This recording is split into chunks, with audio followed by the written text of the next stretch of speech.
একটি ছোট ছেলে যার পৃথিবীতে মা ছাড়া কেউ নেই ক্ষুধার্ত অবস্থায় একটা হোটেলে ছুটে আসে, কিন্তু হোটেলের মালিক ছেলেটির টাকা না থাকায় খাবার না দিয়ে তাড়িয়ে দেয়। ভাই, আমি আর আমার মা 2 দিন থেকে খাবার খাইনি। আমার বাবা আমাদের রেখে চলে গেছে, আমাদের কিছু খাবার দেন ভাই। আচ্ছা, তুই আমার দোকানে কাজ করবি? আমার দোকানে কাজ করলে তোকে 2 বেলা খাবার দেব আর প্রতিদিন 25 টাকা করে দেব। ছেলেটি শুনে রাজি হয়ে যায়। আমি কাজ করব ভাই, শুধু আমাকে 2 বেলা খাবার খেতে দিলেই হবে। পাশের দোকানে কাজ করা কর্মচারী এতক্ষণ দাঁড়িয়ে সব কথাগুলো শুনছিল। ভাই, ওকে যে কাজে নিলেন, ও কি কাজ করতে পারবে? তুই চুপ থাক, আমি আমার দোকানের ভালো মন্দ বুঝি, বেশি কথা বলবি না। মহাজন মনে মনে ভাবে, তুমি আছো 300 টাকা দিন কর্মচারী হিসেবে, আর আমি এই ছেলেকে সারাদিন খাটিয়ে 2 বেলা খাবার দিব আর মাত্র 25 টাকা দিব। ছোট বাচ্চাটি দিন রাত কাজ করতে থাকে। 2 বেলা খাবার জন্য সে অক্লান্ত পরিশ্রম করতে থাকে। তার অনেক খিদা লাগে, তাই সে মহাজনের কাছে খাবার চাইলে মহাজন ধমক দিয়ে বলে, সারাদিন শুধু খাই খাই করিস কেন?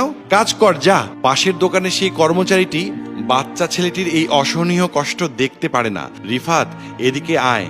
চুপ করে সে একটি পাউরুটি তাকে খেতে দেয়। তোর মহাজন সকালে তোকে কিছু খেতে দেয়নি, এই পাউরুটিটা এখন খা।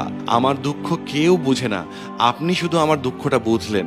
আরে, তোর তো বাবা নেই, আমার তো ছোটবেলা থেকে মা বাবা দুজনই নেই, এজন্য আমি তোর দুঃখটা বেশি বুঝি রে ভাই। আমাদের এই দুনিয়াতে 2টা দল আছে, একটা দল শুধু গোল দেয় আর আরেকটা দল শুধু গোল খায়। আমাদের মতো অভাগা মানুষেরা সারা জীবন গোল খেয়েই যায় রে ভাই। জানি না সারা জীবন আর কত গোল খেতে হবে আমাদের। আমি এখন যাই, না হলে মহাজন বকবে। রিফাত পাউরুটি খেতে খেতে আবার কাজ করতে শুরু করে।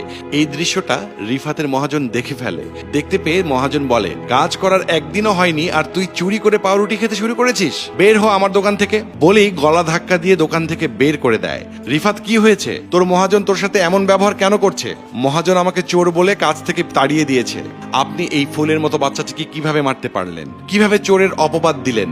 রিফাত তো চুরি করে নাই, ওকে আমি পাউরুটি দিয়েছি, কারণ খিদার জ্বালা কত কঠিন সেটা আমি খুব ভালো করেই জানি। আপনার মতো খারাপ মহাজন যে মাত্র 25 টাকায় বাচ্চাদের সারাদিন খাটিয়ে নেন, পরিশ্রমের মূল্য দিতে জানেন না। একসময় আমাকেও কেউ 2 বেলা খাবার দেয়নি। আপনি কিভাবে বুঝবেন আমাদের কষ্ট? একমাত্র গরিবই গরিবের কষ্ট বুঝে। আমাদের রোদ নাই, বৃষ্টি নাই, সব সময় কাজ করতে হয়।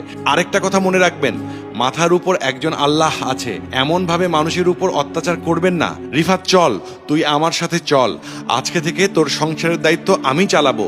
যা ইনকাম করি 2 ভাই মিলে কষ্ট করে খাবো। প্রিয় দর্শক, সুযোগ বুঝে শিশুদেরকে দিয়ে খাটিয়ে নিয়ে এই ধরনের অসৎ ব্যক্তিদের কি করা উচিত, দয়া করে মূল্যবান বক্তব্য দিয়ে শিশু শ্রমের বিরুদ্ধে প্রতিবাদ করার প্রত্যাশায় আজ শেষ করছি।